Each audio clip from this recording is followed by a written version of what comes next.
ଅନୁଗୁଳ ଜିଲ୍ଲା ପାଇଁ ଗୌରବ ଆଣିଛନ୍ତି ସ୍ଥାନୀୟ ମହାବୀର ଜିମ୍ର ପ୍ରତିଭାବାନ ବଡି ବିଲ୍ଡର ଦୀପକ କୁମାର ସାହୁ।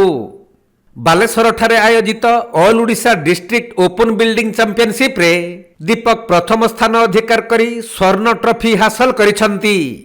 ଏହି ପ୍ରତିଯୋଗିତାରେ ଦୀପକ 70 କେଜିରୁ ଉର୍ଦ୍ଧ୍ୱ ବର୍ଗରେ ଅଂଶଗ୍ରହଣ କରିଥିଲେ।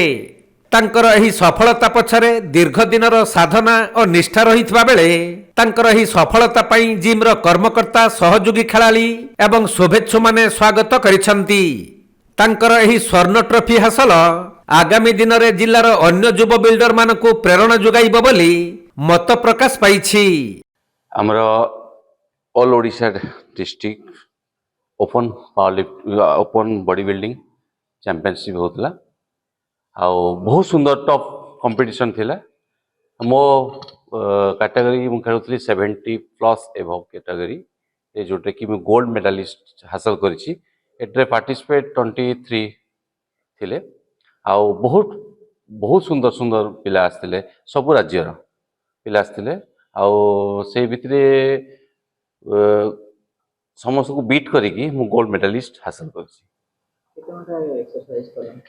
ମୁଁ एवरी डे 6 आवर श्रेय तो प्रथमे मो फैमिली टोटल वर्ग बिकज कहीं ना मो फैमिली बिना सपोर्ट रे आज पर्यंत मुझे स्टेज को आसी पार ना कि कहीं ना मु बॉडी बिल्डिंग रे 10 वर्ष पाखापाखि गति कले आउ खास करी मो सेकेंड परिवार हूँ मो महावीर जिम ऑल स्टूडेंट समस्ते मत सपोर्ट करजंती बैक सपोर्ट रू नहीं कि ये माने उत्साहित कर सार आपण द्वारा हम आप निश्चित करें आमर मेडल दरकार एनी हाउ आपण को निश्चित करें और जो उत्साह शुणिकी आज मो हाथ में गोल्ड मेडलिस्ट आगामी देखो प्रथम कथा है प्रथम आग निजर बॉडी को फिट रखु बॉडी बिल्डिंग कथा पर चिंता करें कहीं बॉडी बिल्डिंग गोटे एक्सपेंसिव बहुत एटे खर्च जिम आसबार अर्थ नुहे जे आमर बॉडी बनवा जिम रो आसबार अर्थ हूँ प्रथम है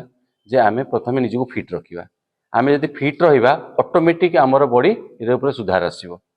तो आगामी पीढ़ी मान मोर गोटे छोट कथा जे प्रथमे सुस्थ रुहतु तापरे बॉडी चिंता करवा। मु बहुत खुशी कहीं मु 10 वर्ष कंपटीशन खेलिया भितर मते यही वर्ष 2024 रे मते लागिला जे गोटे कंपटीशन होउची जोटे कि बहुत टॉप थिला मो पाई सबुठो टॉप थिला आ मु अधिक खुशी एथि जे से कंपटीटर मानक मु बीट करिकी एते बाट गोल्ड मेडल हासिल करी से मु बहुत खुशी। अनुगुळरू शिबु नायकଙ୍କ रिपोर्ट कोणार्क लाइव।